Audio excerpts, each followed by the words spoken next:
The storm that night felt almost personal, as though the sky itself had chosen to echo the chaos inside my chest. Thunder rolled angrily across Atlanta, sharp enough to rattle the windows of the porch where I sat huddled with my little boy. Each crack of lightning lit the stone floor beneath us, and every icy gust of wind reminded me how brutally fast life could turn on you. Zion lay curled in my arms, his small fingers clutching the edge of my shirt even in sleep. His face was streaked with dried tears, and though his breathing was steadier now, I knew he had cried himself to exhaustion. My son was only 5, too young to be thrown out into the cold, too innocent to understand why his grandmother had screamed at him like he was a criminal.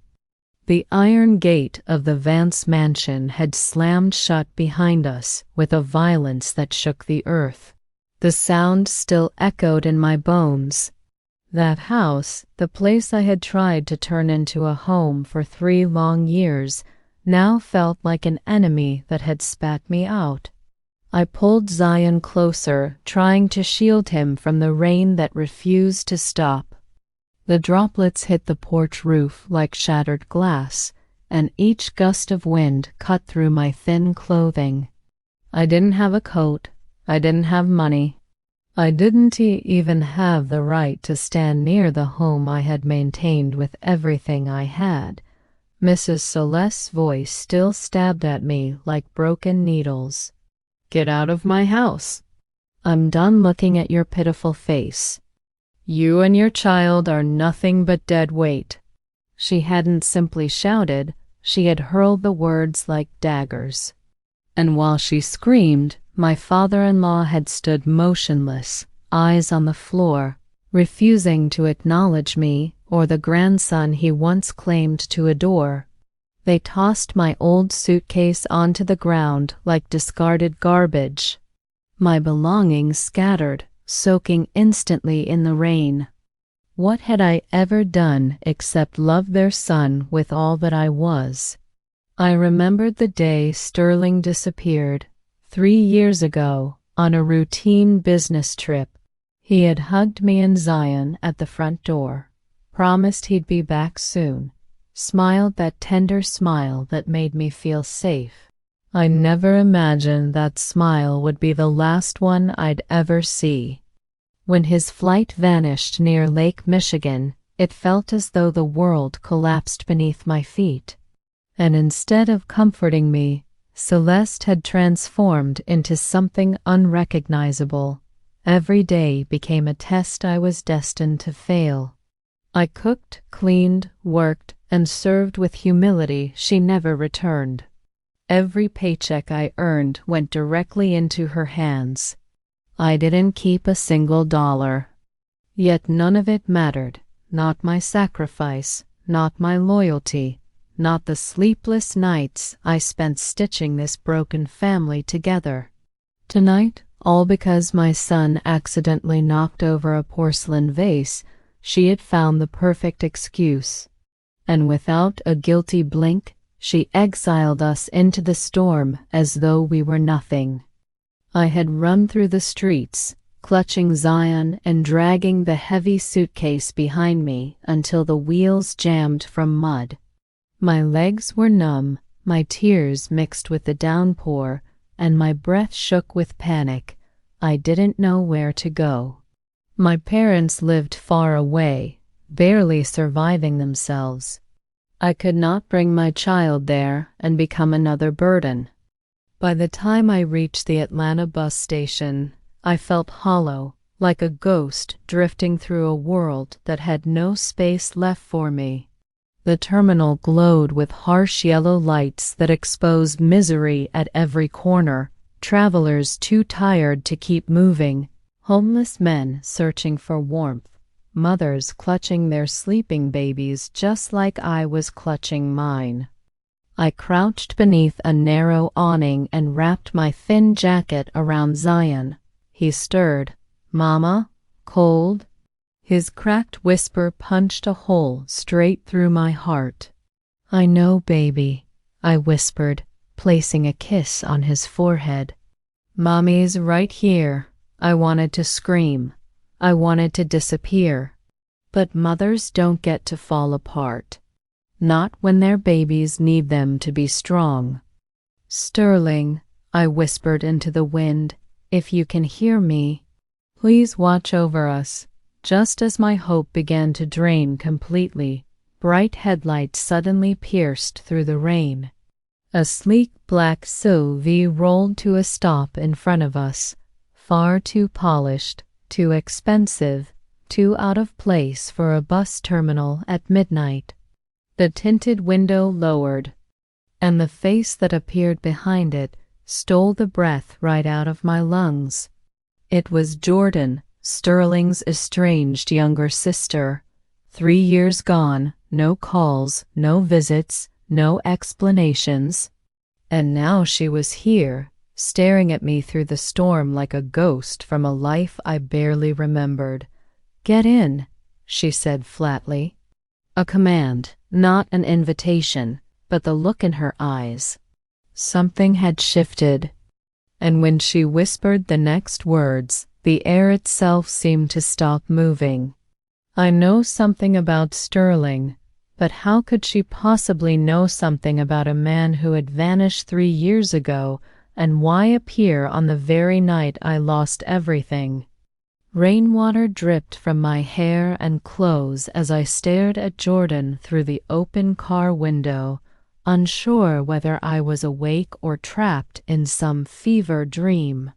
The last time I had seen her was at Sterling's symbolic funeral, a girl barely out of her teens, brazen, rebellious, and bitter toward everyone, especially me. Yet the woman in front of me now was someone entirely different. Her sharp features carried a guarded maturity, and her posture radiated authority, not defiance. She wore oversized sunglasses despite the late hour, but her voice was composed and steady. "Amara," she said again, "get inside. Your son is freezing." Her words struck a nerve. I glanced down at Zion, curled against my chest, his lips pale from the cold. Maternal instinct surged through me, drowning out my doubts. Whatever Jordan's intentions were, staying here in the rain would only hurt him more. I stepped closer, still hesitant. "Jordan." "Why now? How did you even—" She cut me off. "Not here. It's not safe. Just get inside." "Not safe?" The phrase tightened a knot in my stomach. But I had no choice. I slipped into the back seat, laying Zion gently across the warm leather. The blast of the heater made my frozen fingers sting, and for a moment I simply closed my eyes, letting the warmth seep into my bones. When Jordan rolled up the window, the sounds of the storm faded into a muffled whisper, as though the real world had been sealed outside. The car pulled away from the bus terminal with smooth precision. Jordan didn't speak, and neither did I. I didn't want to wake Zion, and she seemed lost in her own thoughts. Through the window, the blurred city lights passed like streaks of gold, blue, and red, dancing between raindrops sliding down the glass. Atlanta had never looked so unfamiliar. A dozen questions crowded my mind. Why was she here?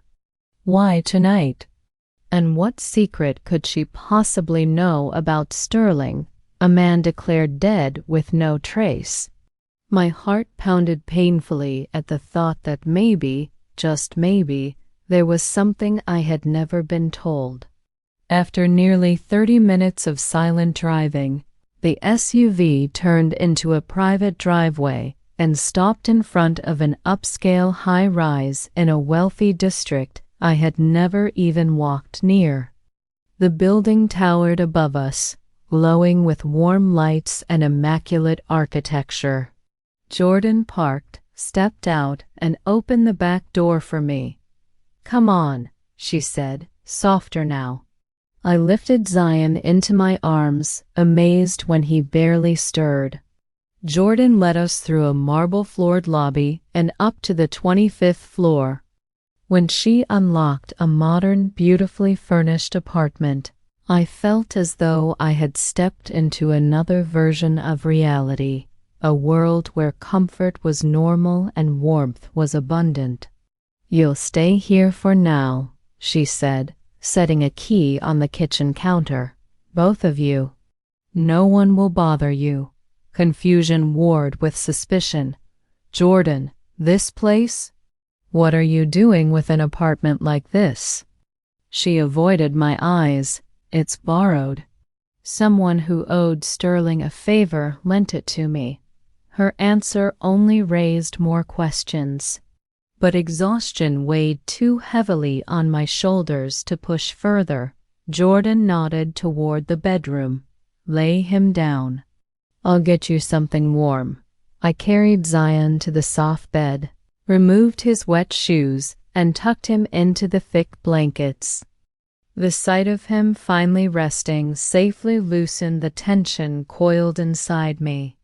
A moment later, Jordan appeared holding 2 mugs of hot tea.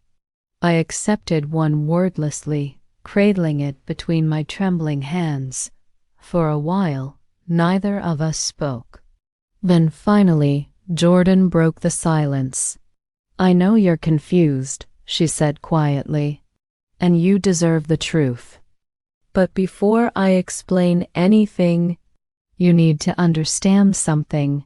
Her eyes, usually sharp and cold, softened with a depth of emotion I had never seen in her before. "For 3 years," she whispered, "I've been living with something heavy, something tied to Sterling, and I've waited for the right moment to bring you into it." My throat tightened. "Why me? You hated me, didn't you?" Jordan's shoulders sagged, as if the truth wore her down. "I never hated you," she murmured. "I just hated the life we were trapped in." Her gaze drifted toward the rain-blurred skyline. "And I hated myself for not seeing what was happening before it was too late." My breath caught. "Jordan, what are you saying?" She inhaled shakily, then looked straight at me, eyes glossy, determined, and haunted. "I didn't come tonight by accident," she said. "Someone has been watching you, and if I hadn't arrived when I did—" She paused, her voice tightening. "You and Zion wouldn't have lasted the night out there." My blood ran cold. "Watching me? Who? Why?" Jordan set her mug down with trembling fingers. "I'll explain everything in the morning," she said. "But you need to prepare yourself, Amara. Sterling's disappearance, it wasn't what you think. And the truth is far darker than an accident." The room seemed to tilt. "Jordan," I whispered, "what truth?" She walked toward the door, her silhouette framed by the dim hallway light. "Sleep for now," she said softly. "Tomorrow I'll show you why Sterling never came home." But how could a man who vanished without a trace leave behind a trail so dangerous that someone was still watching me 3 years later? Even though the apartment was warm and safe, sleep didn't come to me. My mind replayed Jordan's last words over and over, each one heavier than the previous. "Sterling's disappearance wasn't what you think." The sentence sank deep into my bones, chilling me more than the storm ever had. I sat alone in the dim living room while Zion slept peacefully in the next room, his soft breathing a fragile reminder of everything I needed to protect. Dawn slowly crept in through the tall windows, painting the city in muted shades of gray and gold. Atlanta looked calm from up here, but my heart was a battlefield. Jordan finally emerged from one of the rooms, freshly dressed in a sleek beige suit. Her transformation stunned me. She looked like someone who de-stepped into a powerful new identity while I remained stuck in my pain. She placed a bag on the table. "Breakfast," she said quietly. "Eat something. You'll need your strength." I shook my head. "Tell me what you promised last night." "I can't eat until I know." Jordan paused, her fingers tightening slightly around the handle of the bag. Then she exhaled, nodded, and pulled a chair across from me. "All right," she said. "You deserve the truth." "Every bit of it." She reached for her handbag and removed 2 items, a small digital recorder and a thin folder of documents. When she placed them on the table, my breath hitched. What is all this?" "Proof," she said. "Pieces of the truth I've gathered over the last 3 years." Her fingers trembled slightly as she pressed play. At first, only static filled the room. Then, voices, muffled but unmistakable, emerged. My heart lurched. I knew those voices. I had lived with them. I had feared them, Mr. Ellis Vance and Mrs. Celeste. Their tones were sharp and venomous, the way they always sounded when they talked about me, when they believed I couldn't hear them. What if she finds out? "Aren't you scared she suspects something?" Mr. Ellis's voice sounded irritated. Mrs. Celeste scoffed. "Suspect what?" "She's a clueless little country girl. She should be grateful we even let her breathe under this roof." My stomach twisted. Jordan watched my reaction carefully. The recording continued. "With Sterling gone, she's nothing," Mrs. Celeste hissed. "The boy is nothing. 2 mouths eating our money. I will get rid of them both when the time is right." My hands froze. That was her plan, all along. "Their burdens," she continued. "Sterling's savings are ours. His inheritance is ours." "She doesn't deserve a dime." The recording clicked off. Silence fell on the room like a suffocating blanket. My arms, my legs, everything felt numb. I whispered hoarsely, "they wanted us gone, the whole time." Jordan's jaw tightened. "That was just the beginning." She pushed the folder toward me. My fingers trembled as I opened it. The first page was a bank statement. My breath caught at the large withdrawal. $200,000. Taken from Sterling's personal account, just days before his disappearance. And the signature under the withdrawal slip? Mr. Ellis Vance. I felt my pulse hammer against my ribs. This is Sterling's savings." "All of it." Jordan nodded grimly. "And look at the next page." My eyes skimmed the details. "A brokerage account. A failed investment." The money was gone in a matter of days. The account holder, Mrs. Celeste Vance. A low, strangled sound escaped my throat. It didn't feel real. It felt like watching someone else's life crumble, not my own. "They took his money," Jordan said quietly. "They used it behind his back. And when he found out, everything changed. That's when he confronted them." I pressed a shaking hand to my chest, struggling to breathe. "But an argument can't make someone disappear." "They wouldn't," Jordan interrupted gently. "You still think they're incapable of something unforgivable?" Her eyes were filled with the sadness of someone who had already accepted the truth I was only beginning to understand. I swallowed hard, my voice cracking. "Why are you telling me this now? Why didn't you come to me sooner?" For the first time, Jordan's facade cracked. Her voice trembled. "Because I was a coward. When Sterling disappeared, I didn't believe it was an accident. I watched my parents, the people who should have been devastated, walk around the house with fear instead of grief. She wiped her cheek quickly, refusing to let the tears fall. And Sterling, he was the only one who ever protected me. I owe him everything. So when I realized what really might have happened, I left that house and swore I would find answers, even if I had to dig alone. My own tears spilled freely. And now? I whispered. Jordan leaned forward. Now we dig together. Her eyes hardened into steel. Because this isn't just about money, Amara.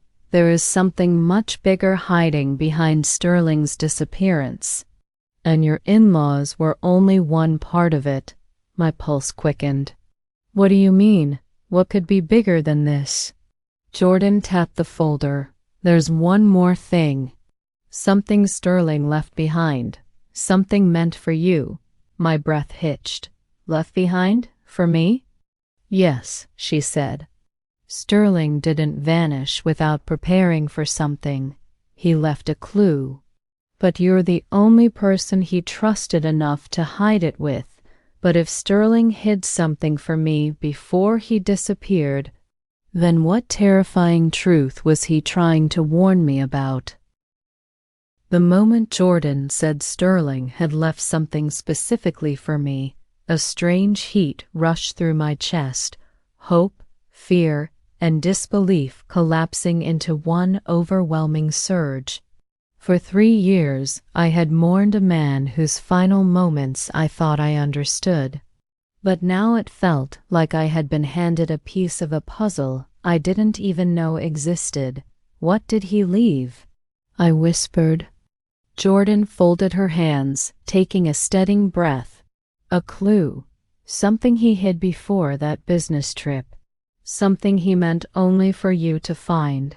My heart pounded so loudly I could barely hear her. Where is it now? Did you find it?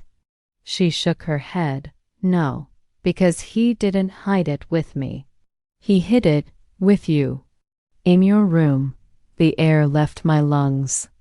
But Jordan. Everything in that house was turned upside down. I was thrown out. I didn't take anything with me except the clothes on my back. I know. Jordan leaned closer. But think carefully.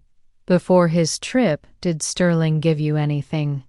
Say anything unusual? At first, I shook my head. Then a memory flickered, faint but undeniable. A wooden box, beautifully carved, handed to me a week before his flight. My breath caught. Yes, he gave me a small wooden box. He said it was a memory box for us. He told me to hide it well. Jordan's eyes widened in recognition. Amara, that's it. What else did he say? The words returned to me slowly, as though they'd been waiting in the shadows all this time. He said, if I can't come back one day, open it. Everything you need to know is inside. A tremor ran down my spine. Back then, I'd laughed it off. Even scolded him for being dramatic. I had buried the box deep in our closet under my old suitcase, and never touched it again. Jordan pressed her lips together. That box is the key. He must have known something was coming. She wasn't wrong. Sterling had been cautious, almost overly so. The kind of man who double-checked locks, backed up his work, and never left unfinished business. If he had left a warning, it meant he knew danger was near. But the realization came with another crushing truth. The box is still in that house, I said quietly. Jordan nodded grimly, which means we need to retrieve it. And fast. A cold wave washed over me. Returning to that place wasn't just painful, it was dangerous. I had barely escaped their cruelty the first time. If I return now, especially after they'd thrown me out in a rage, it could be a trap. They won't let me walk back in, I whispered. Not after last night. Maybe not, Jordan said calmly. But they underestimate you. And their arrogance is exactly what we need. Her confidence both steadied and terrified me. We have two choices, she continued. Either leave the box there and give up the truth, or go back and retrieve it no matter the risk. I already knew the answer. For Sterling. For Zion, for myself, we get the box, I said. Jordan allowed a small, approving smile. Then we need a plan. And it has to be believable. She paced the living room slowly, thinking aloud. Your mother-in-law loves control. She thrives when she feels powerful. If you return submissively, tearfully, admitting defeat, she might let you back in, not as family, but as her servant. The thought made my skin crawl. You want me to beg her? No, Jordan answered firmly. I want you to pretend to. My hands clenched. I had swallowed humiliation for years, but this time it wasn't surrender. It was strategy. If you play the broken daughter-in-law, Jordan continued, she believes she's won, and when her guard drops, you go for the box, I sighed shakily. And if she doesn't believe me? Jordan met my eyes, her voice steady. Then we adapt. But you cannot forget this, Amara. You are not going there to suffer. You're going undercover. The word sent a ripple of strength through me.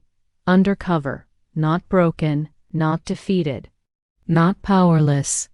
For the first time since Sterling vanished, I felt a spark of control return to my life. I stood up slowly. Tell me what to do. Jordan smiled, the kind of smile someone gives before entering a battlefield. Then we start preparing. Because once you step back into that house, there's no turning back. But how could I possibly deceive the woman who spent 3 years studying my every weakness?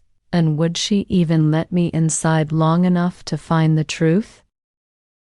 Jordan spent the next hour laying out a plan so carefully crafted that it almost scared me.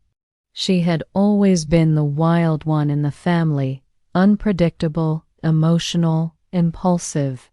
But the woman sitting across from me now was calculated, strategic, and unshakably determined. Whatever she had uncovered about Sterling's disappearance had forged something new inside her. We need to be convincing, Jordan said, pacing slowly. If Celeste suspects even for a second that you're lying, she throw you out again, and this time she makes sure you can't come back. I swallowed hard. I know. No, Jordan corrected gently. You need to believe it. When you walk into that mansion, you're not the woman she threw out. You're the version of you she expects to see. Desperate, broken, begging. My stomach tightened. I had spent years being treated like a burden, surviving on scraps of kindness that never came. Stepping back into that role felt like slipping into a bruise that never healed. I can do it, I whispered. Jordan stopped and looked at me closely. You're sure? Because once we start, there's no middle ground. You'll go in alone. If they see me with you, everything falls apart. Alone. The word pressed heavily against my chest. What about Zion? I asked quietly. He stays here with me, she said firmly. I won't risk him being near that house again. I nodded, relieved despite my fear. And what about the timing? Jordan exhaled. Morning is best. They'll be calmer. Your father-in-law will be gone at work. Celeste will be alone, and she's easier to manipulate when she thinks she's in full control. Manipulate. The word felt foreign on my tongue. But then again, Celeste had manipulated me for years. Maybe it was time she tasted her own medicine. "What do I say when I get there?" I asked. Jordan leaned forward, lowering her voice. "Keep it simple. Apologize. Tell her you panicked last night, that you regret disrespecting the home, that you don't have anywhere else to go. Play into her ego. Make her feel triumphant," I grimaced. "I'll need to sell it." "You will," she said confidently. "Because you have something even she can't resist." "And what's that?" Jordan's lips curved into a knowing, almost dangerous smile. "Your vulnerability. Celeste feeds on power, and nothing fuels her more than seeing you beneath her heel." Her words sent a chill down my spine. Jordan wasn't wrong. Celeste had always needed to win. "When she lets you inside," Jordan continued, "go to your room immediately. Say you want to rest. Look for the box. It should still be in the closet. She never cleans your things herself. She has staff for that. And if the staff move it?" I asked. Jordan shook her head. "No one would touch your personal belongings without permission. Celeste hated anything that reminded her of you. She wouldn't let the maids touch it." It made painful sense.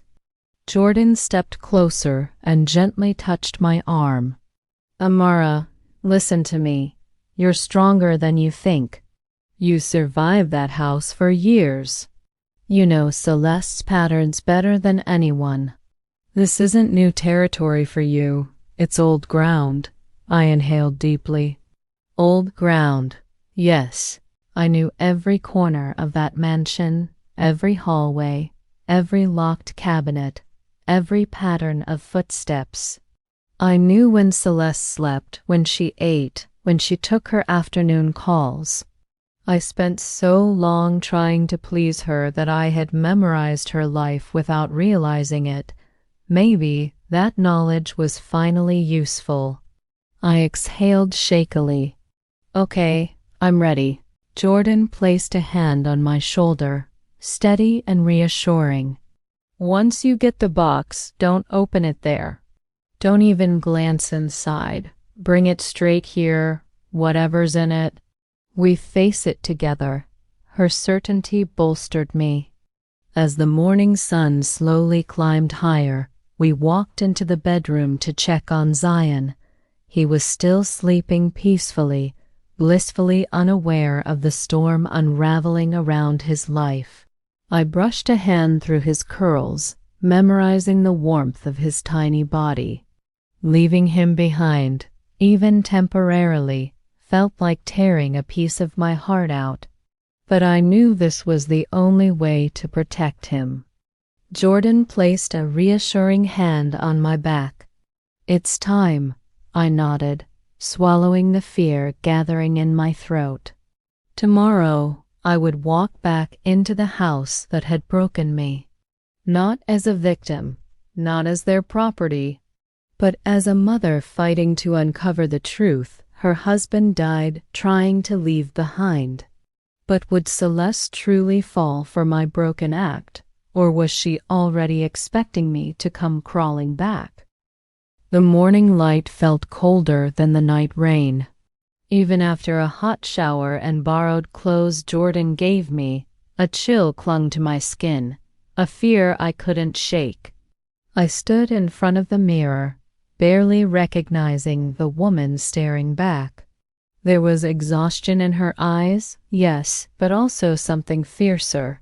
Determination had finally carved its place beside the fear. Jordan walked in, holding a scarf. "You should wear this," she said, wrapping it around my neck. "You look softer with it, less confrontational, meaning more pathetic?" I asked with a half smile. She smirked lightly. "Exactly." I inhaled deeply. "Okay, how do I start?" Jordan's expression shifted, serious again. "No rehearsed lines. Celeste will sense anything fake. Just keep your head down and let her feel superior. That's all she needs to open the door. I grabbed my small purse, empty except for a few essentials, and looked at Zion one last time. He was awake now, sitting up on the bed with sleepy eyes. "Mama, where you going?" he murmured. My heart twisted painfully. I knelt beside him. "I'll be back soon, baby. Auntie Jordan will stay with you." He clutched my fingers. "You promise?" "I promise," I whispered, kissing his forehead. "Be brave for Mama, okay?" He nodded slowly, trusting me completely, a trust I couldn't afford to break. Jordan walked me to the door. Before opening it, she paused. "If anything feels off," she warned, "leave immediately. Don't push, don't challenge her. Just walk away and come back to me." I nodded. "And if she tries to hurt you, she won't," I whispered, though the certainty was forced. "She only hurts when no one is watching." Jordan's jaw tightened. "That's exactly what scares me." She held my hand for a moment, grounding me. Then, with a steadying breath, I stepped into the hallway and made my way down to the street. Jordan watched from the balcony until I was out of sight.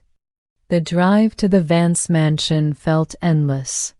Every street, every landmark brought back memories I wished I could bury. My fingers trembled on the steering wheel as the iron gates appeared, tall, cold, unwelcoming. The same gates that had slammed behind me just hours earlier. I parked outside, hesitating. For a long moment, I couldn't move. The weight of years of humiliation pressed against my chest like a stone. But then I remembered the wooden box, the clue Sterling had left for me, and the fear sharpened into purpose. I walked to the gate and pressed the intercom button. Silence, then a crackle. "Yes?" Celeste's voice rang through the speaker, sharp, irritated, unmistakably cold. I swallowed hard. It's Amara." A long pause followed. I could almost see her sneer through the silence. "And why are you here?" she demanded. My throat tightened. This was the moment Jordan had prepared me for. I'm sorry," I whispered, letting my voice break. "About last night, I just panicked. Zion was scared. I didn't know what to do. I didn't mean to disrespect the home," she scoffed. "The home you never belonged in." My chest constricted painfully. "Yes," I whispered. I know that." Another pause. My pulse hammered. If she refused me, everything fell apart. Finally, a short beep sounded. The gates began to open. I exhaled shakily and stepped through. The mansion loomed ahead, pristine and monstrous at the same time. Celeste waited at the doorway, arms crossed, lips curled with superiority. Her eyes scanned me from head to toe, assessing, judging, savoring the submission she thought she saw. I lowered my gaze. "Thank you for letting me come back. I have nowhere else. I'll stay out of the way. I'll work harder." She raised a hand, silencing me. "I don't want your excuses," she snapped. "You embarrass this family." "But I suppose everyone deserves one chance to redeem themselves." The lie pulsed in her voice. She didn't care about redemption. She cared about power. "Go to your room," she ordered. "Clean yourself up. We'll discuss your duties later." My heart pounded. My room, the closet, the box. This was my window. I nodded quickly and walked past her, keeping my steps slow and submissive, just as Jordan had instructed. But as I climbed the stairs, something made me freeze. From the corner of my eye, I saw Celeste pick up her phone and smile. A smile that wasn't meant for me. A smile that chilled my blood. Who was she calling, and had she already planned something far darker the moment she let me back inside? Celeste's smile lingered in my mind long after I climbed the stairs.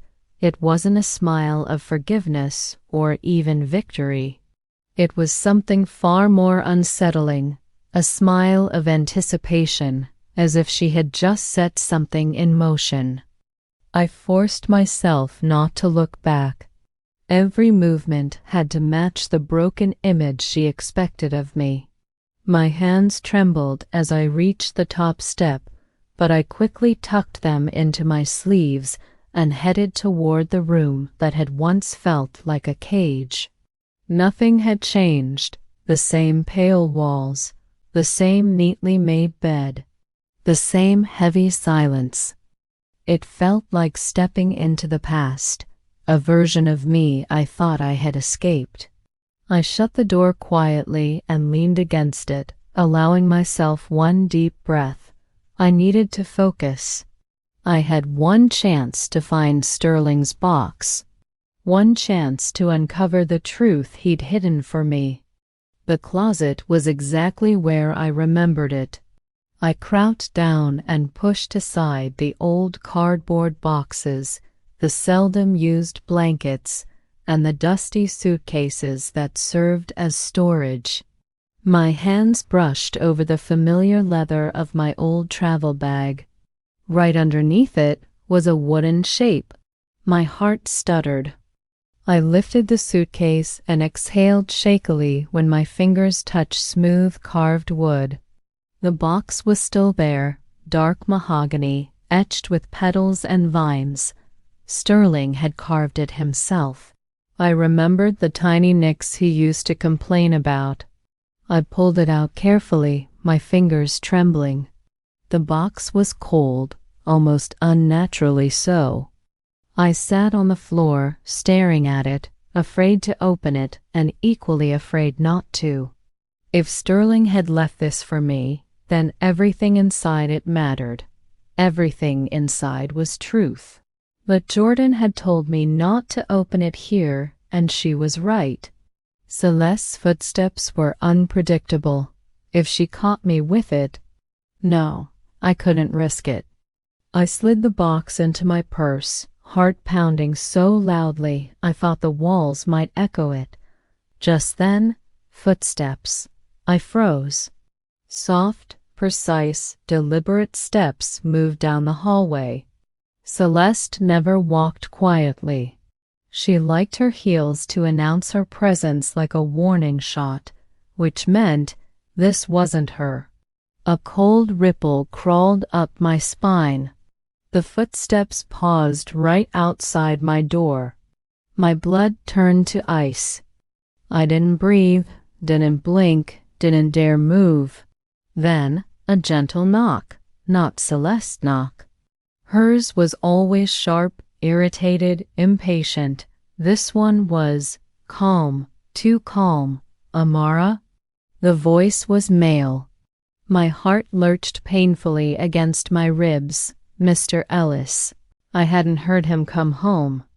And the last person I expected or wanted standing outside my room was the man who had watched me suffer under his wife's cruelty and done nothing to stop it. I quickly shoved the suitcase back where it had been and stood up. Amara? Open the door, please, he said again. His tone wasn't stern, it wasn't demanding. It was almost unsettlingly gentle. But that only made panic rise in my throat. He never spoke softly unless he wanted something.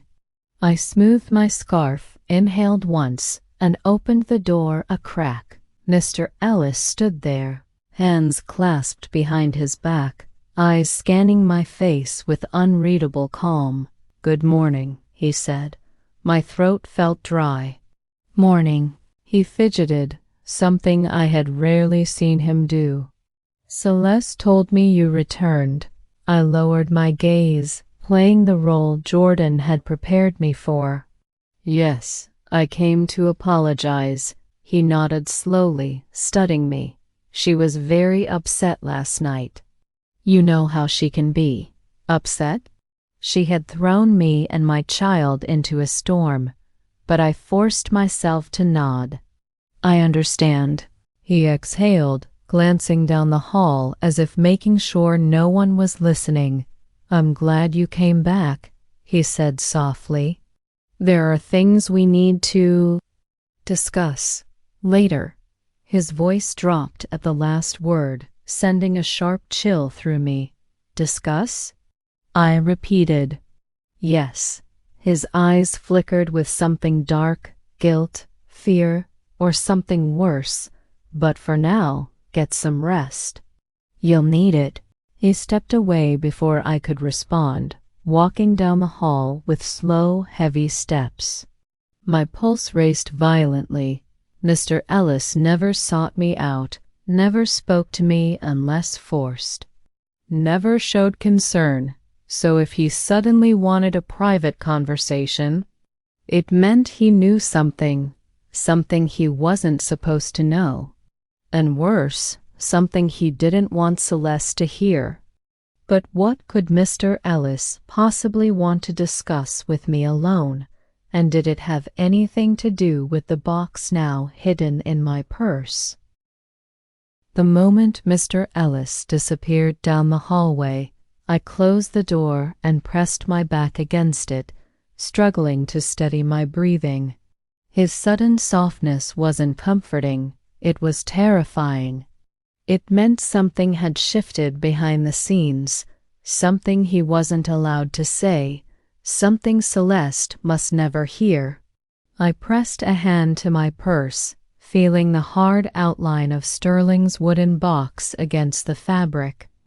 The weight of it felt heavier now, almost as if it were pulsing with secrets. I had what I came for. Now I needed to get out. I cracked the door open and listened. Silence. Celeste was likely downstairs, either preparing a fresh list of chores for me or gloating over her morning tea.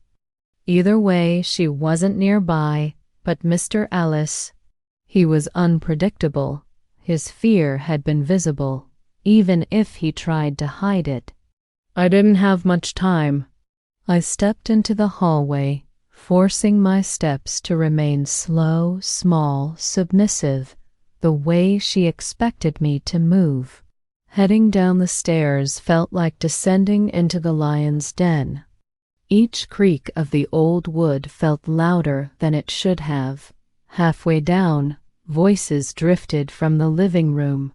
Celeste and someone else. I froze behind the staircase column and listened. Are you sure she didn't take anything when she left last night? A stranger's voice asked, low, sharp, businesslike. Celeste scoffed. Absolutely not.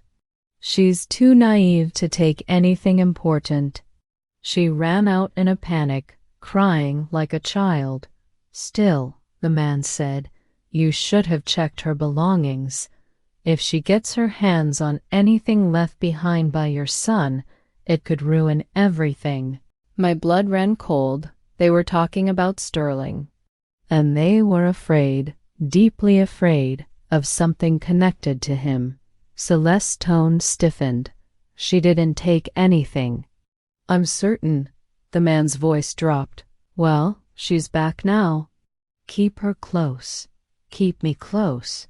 Why? What were they hiding? I didn't dare listen any longer. Slipping toward the side door, I moved as quietly as possible. My heartbeat thundered in my ears, drowning out every other sound. I reached the door just as a floorboard creaked behind me. Celeste's voice snapped through the silence like a knife. Going somewhere? I froze. Slowly I turned. She stood at the end of the hallway, arms crossed, eyes sharp with suspicion.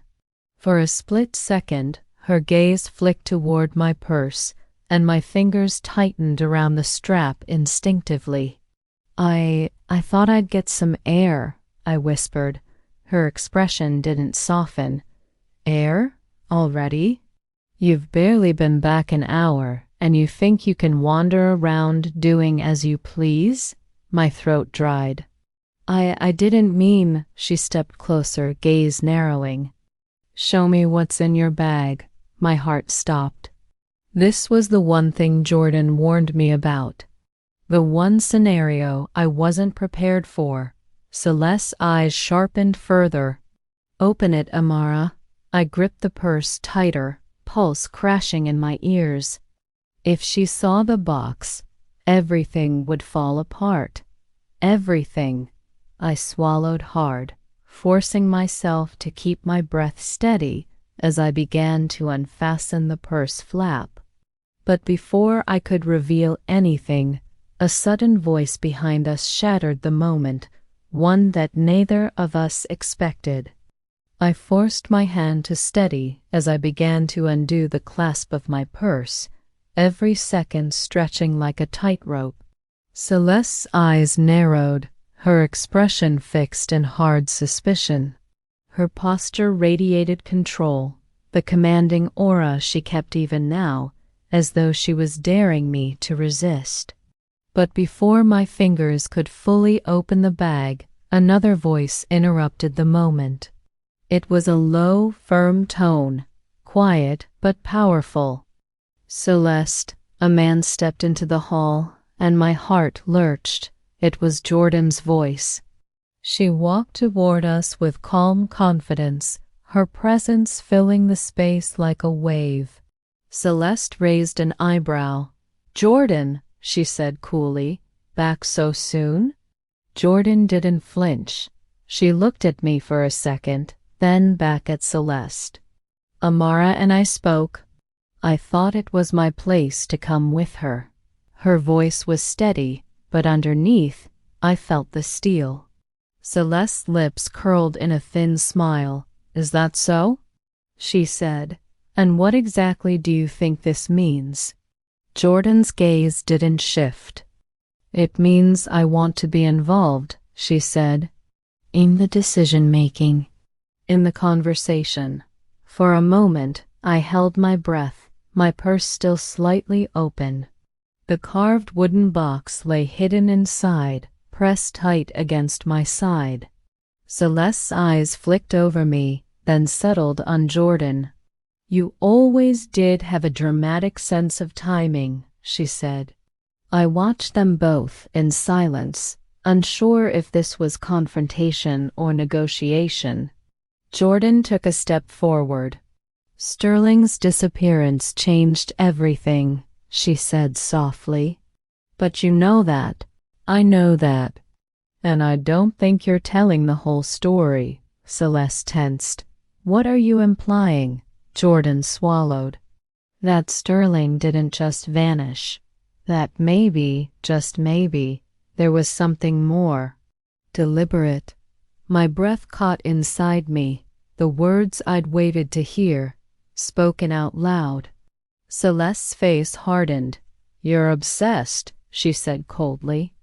Obsession isn't the same as truth, Jordan nodded sharply. Maybe, but I know him better than anyone. And I think you do too. There was a long silence. Celeste's arms were still crossed. Her nails dug into her palms. She was calculating. Finally, she tilted her head. Very well, she said. If you want answers, you can have them. She paused, letting the weight of that promise hang in the air, but not here. Come with me. Confusion and alarm wore deep in my chest. Jordan took a careful step back, but her expression stayed calm. Where? Jordan asked softly. To the study, Celeste said. It's private. You'll be safe there. We can speak without interruption. Jordan's nod was subtle. Lead the way. I closed my purse just enough to hide the lump inside, then followed them down the hallway.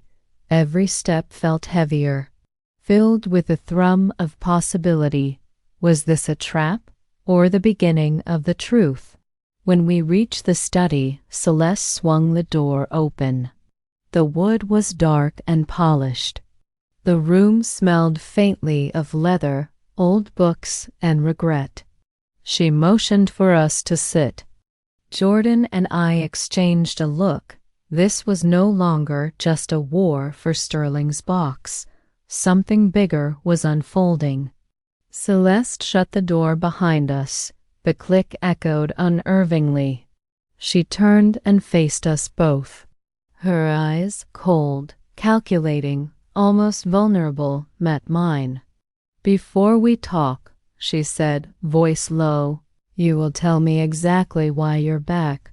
But as I prepared to speak, I felt the wooden box hidden by my side shift and knew I was risking more than just my pride to finally demand the truth. Celeste's question hung in the air like a blade. "Why are you back, Amara?"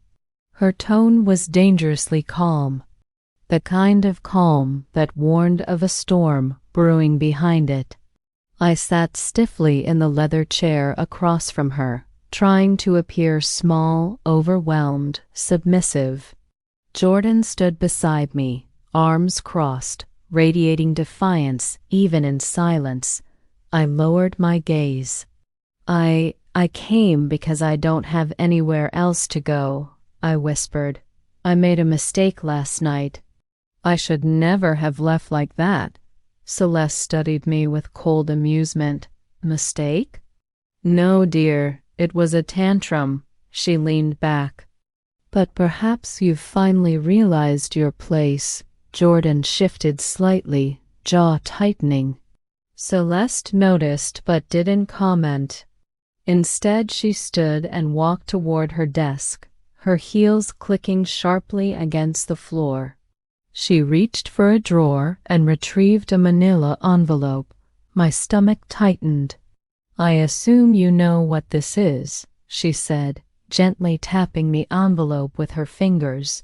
Jordan and I exchanged a quick glance. We didn't know. Not yet. Celeste smiled thin, calculating. Before Sterling left on that trip, he made some arrangements, papers, instructions, tedious things. I felt my pulse spike. Arrangements? My hand instinctively moved toward my purse, feeling the weight of the wooden box Sterling had left for me. Had she known about it all along? Celeste sank back into her chair. "The truth is, Sterling wasn't as faithful as everyone likes to remember. He kept secrets, many of them unnecessary." Her eyes flickered to me, sharp and pointed. "Especially from you." Each word was a needle. But I didn't flinch. "Not now." Jordan stepped forward. "Stop talking around it," she said. "What are you implying?" Celeste raised a brow. "Implication?" She laughed softly. "No, darling. I'm telling you facts." She slid the envelope across the table until it rested directly in front of me. "Go on, open it." My fingers shook as I reached for it. Jordan placed a steadying hand on my shoulder, grounding me. Slowly, I opened the flap. Inside were documents, photocopies of travel receipts, bank transfers, and a letter. Sterling's handwriting. My breath caught. "I found those after his disappearance," Celeste said. "He was planning something. Something without you." Her smile sharpened. "He was preparing to leave." The floor seemed to tilt beneath me. "Leave?" I whispered. "Leave who?" Celeste crossed her arms. "You, and maybe even this family." It felt like acid burned down my throat. Everything inside me screamed that she was lying, that this was another game, another manipulation, that the documents in my hand carried Sterling's signature, his dates, his writing. Jordan stepped in front of me protectively. "If Sterling planned anything, it was because of the two of you," she said coldly. He was afraid of you. Celeste's expression cracked just for a moment. A flicker of anger slipped through. I held the letter tightly, unable to bring myself to unfold it. Was this another deception?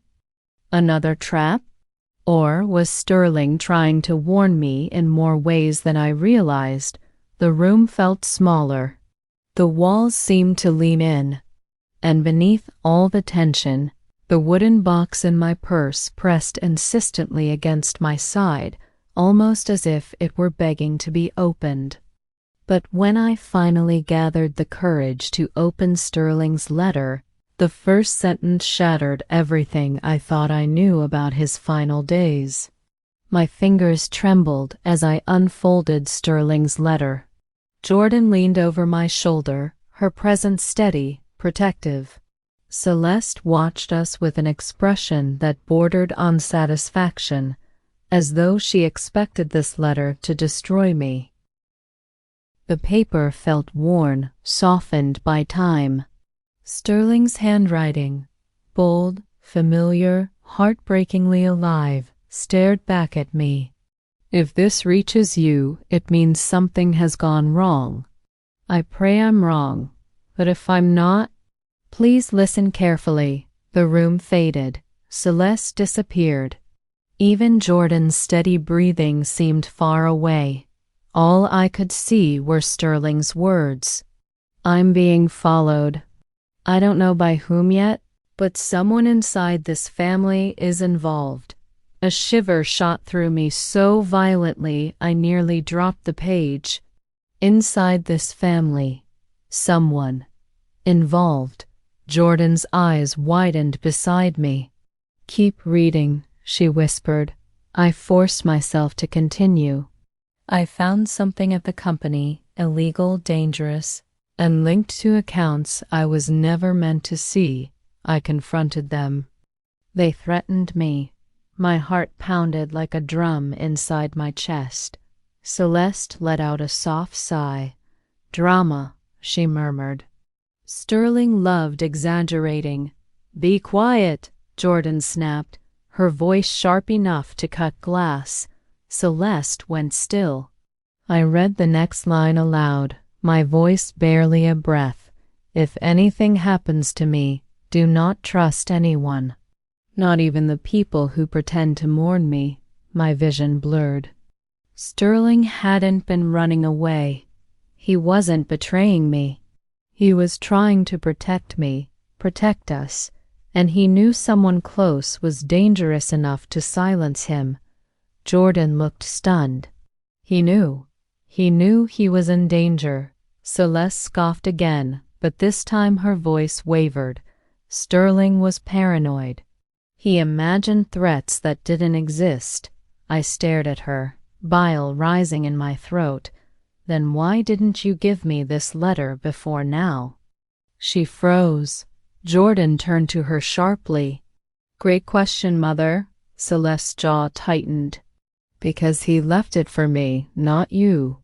No, Jordan said, her voice low and deadly.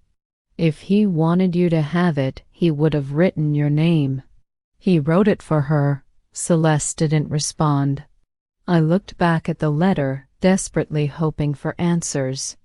Amara, I'm leaving something behind. A piece of evidence. Something only you will recognize. If anything happens to me, find it before they do. My breath stopped in my throat. The wooden box. He had meant the box.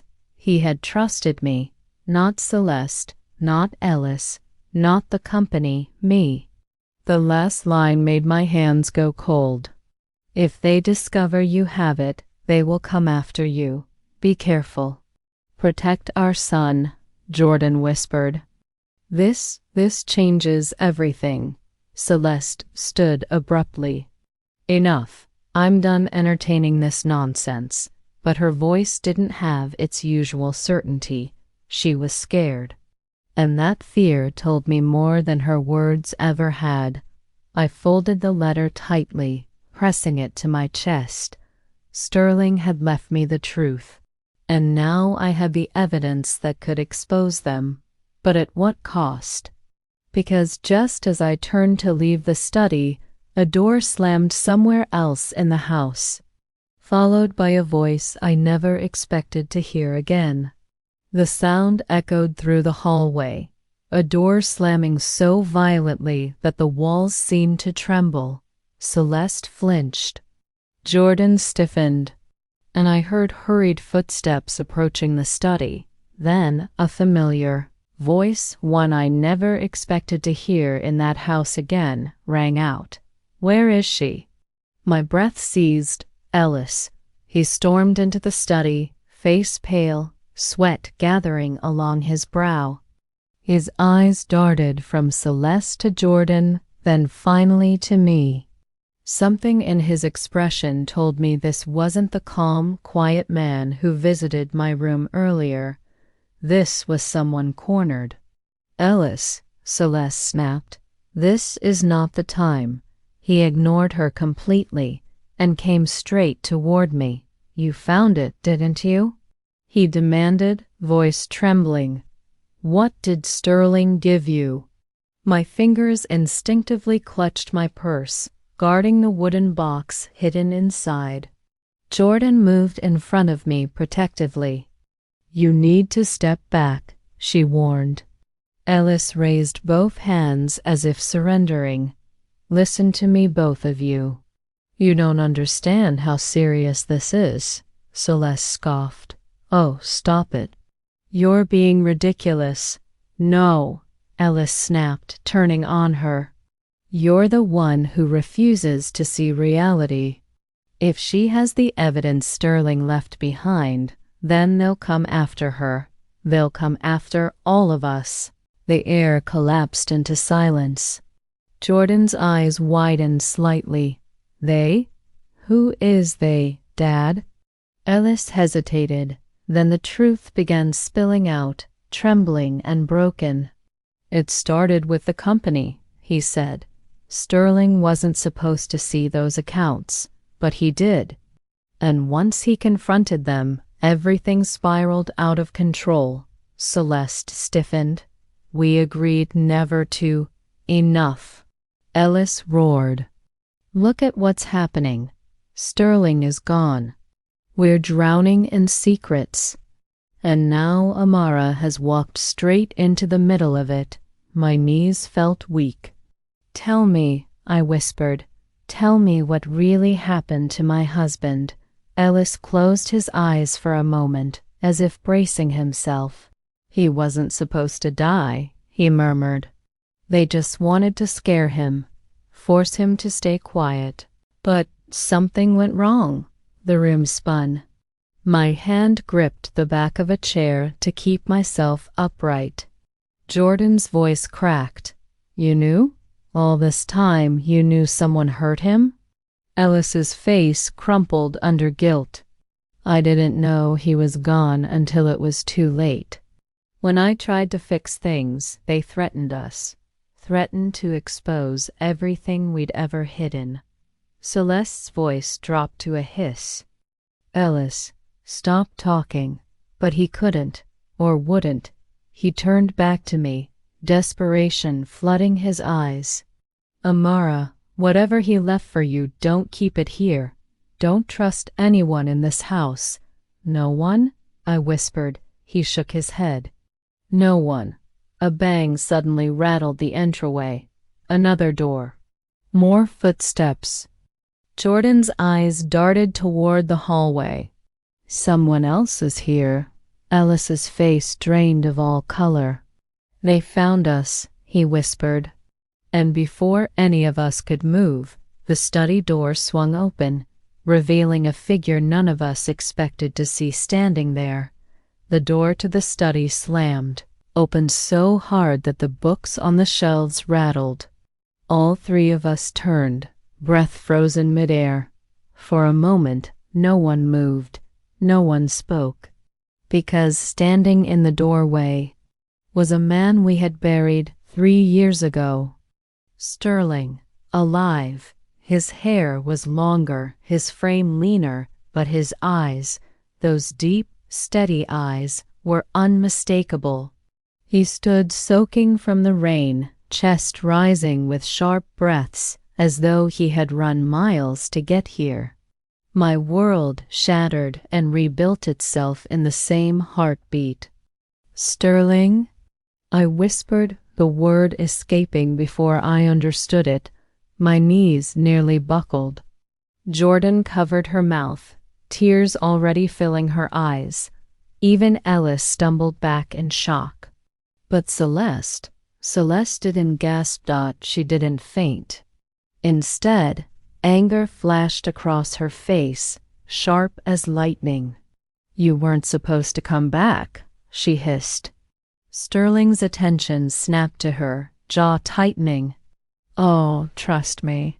I know exactly what I wasn't supposed to do." He stepped inside, slammed the door behind him, and locked it. His gaze swept the room until it landed on me, really landed. As if he'd just realized I was more than a memory, he exhaled shakily. "Amara." My eyes stung. My heart throbbed. My entire body trembled with the force of 3 years' worth of grief, fear, and hope. But Sterling raised a hand gently, stopping me before I could run to him. "Don't come closer," he said softly. "I don't want you in the middle of this." "Not yet," Celeste scoffed. "This is absurd. You're dead. You've been dead for years." Sterling turned to her, something cold and sharp hardening his features. "I'm dead because you needed me to be." Ellis flinched. Jordan whispered, "Sterling, what happened? Where have you been?" He closed his eyes briefly. "Hiding, running, surviving. They tried to kill me, the same people Dad got involved with, the same ones who used the company for laundering money. Once I uncovered their accounts, they made me disappear." "Disappear," Jordan repeated, voice trembling. "Or die." Sterling gave her a look full of pain. "Both." A chill spread through me. 3 years. 3 years of believing he was gone. 3 years of being treated like an unwanted burden. 3 years of our son crying for a father who wasn't dead, just lost. Tears streamed silently down my face. "Why didn't you come back sooner?" I asked, voice breaking. His eyes softened for the first time since he entered. "Because if they knew you still had me, they would have killed you." "And Zion." My hand flew to my chest as a sob threatened to escape. Jordan gripped my arm, steadying me. Sterling reached for his jacket pocket and pulled out a USB drive, cracked, scratched, but intact. "This," he said, "is the evidence. The real evidence. Everything I found. Transactions, names, deals, threats. Enough to take them down." His gaze slid towards Celeste and Ellis. Celeste stepped back instinctively. "You don't know what you're doing." "I know exactly what I'm doing," Sterling said. "You hid things from me, used my name, used my accounts. And when I confronted you, you handed me over to people who wanted me gone." His voice sharpened. "You called it protection. I call it betrayal." Ellis sank into a chair, defeated. Celeste clenched her fists, rage tightening her face. Sterling turned back to me. "Amara, did you find the box?" My purse suddenly felt heavier. I nodded. "Yes, it's safe." His shoulders relaxed with relief. "Good, because what's inside will keep you alive." Alive. The word hit harder now that I knew he had fought for his own life for years. "Sterling," I whispered, finally stepping forward. "Please, just come home." Emotion flickered in his eyes. Pain, longing, guilt. But before he could answer, a loud crash echoed from downstairs. Everyone froze. Sterling's jaw locked. They found us. Jordan grabbed my hand. We have to go. Ella stood shakily. Sterling, please. Sterling pushed him back, eyes blazing. Not now. We heard footsteps rushing up the stairs. Heavy, fast, armed. He turned to me, voice urgent. Amara, run. Take the box. Protect Zion. My heart cracked in two. Sterling, go! He shouted. And as Jordan pulled me toward the back exit, I finally understood Sterling didn't just come back from the dead. He came back to finish a war and save us before it consumed us all. The moment Sterling shouted for us to run, Jordan grabbed my wrist and pulled me toward the hidden back exit near the study. My lungs tightened, my heartbeat thundering as heavy footsteps pounded up the grand staircase. Whoever those men were, they weren't here to talk. They were here to finish what they started 3 years ago. We slipped into a narrow hallway concealed behind a panel Sterling had shown me once, long before danger became our reality. As the secret door clicked shut behind us, the muffled roar of men entering the study echoed through the walls. Where is he? One of them barked. Jordan and I kept moving, the darkness pressing in around us. Sterling will catch up, she whispered, though her voice trembled. I wanted to believe her. I needed to believe her. We reached the exit door that led into the garden. But just as Jordan pushed it open, a hand grabbed her shoulder. I gasped and spun around. It was Sterling, breathless, eyes blazing, alive. Come with me, he urged. We don't have much time. He guided us into the night, weaving us through hedges, side paths, and shadowed corners of the estate as the men spread out behind us. The rain had returned, soaking our clothes, but adrenaline pushed us forward.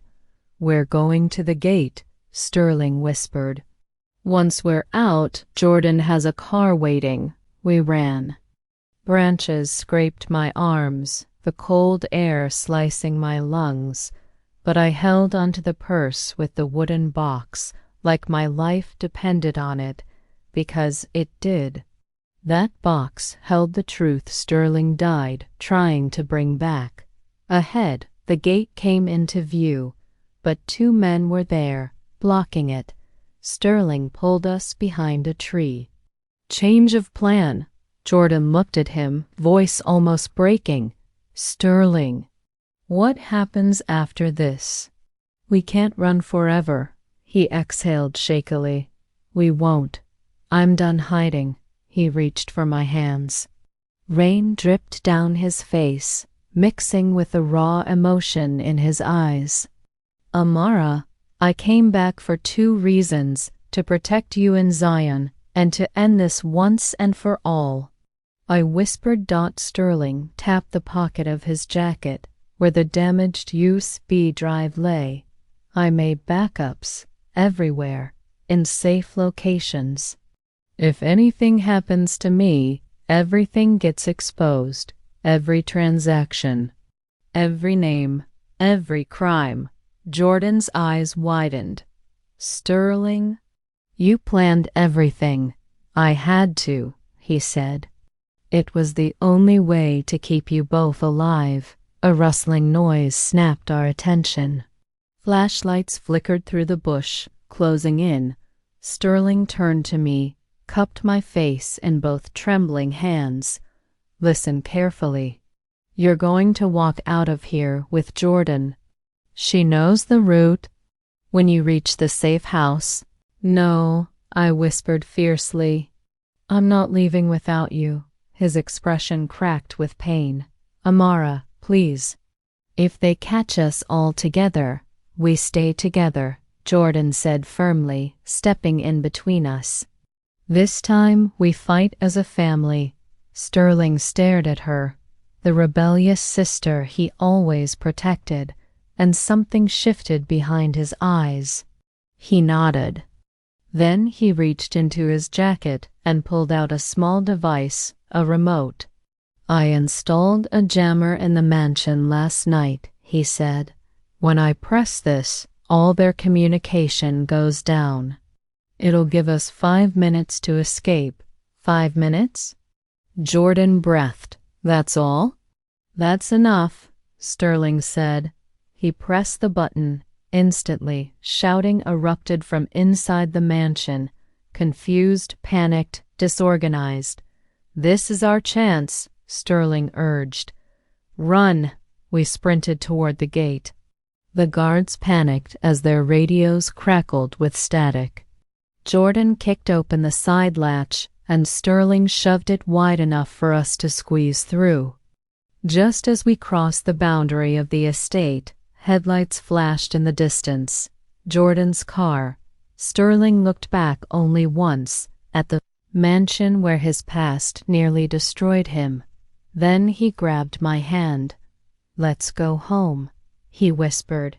We climbed into the car and sped off into the night, leaving behind every lie, every shadow, every secret that had nearly stolen our lives. For the first time in 3 years, I felt something real: hope. Our family was not broken. Our story was not over. And this time, we were writing the ending together.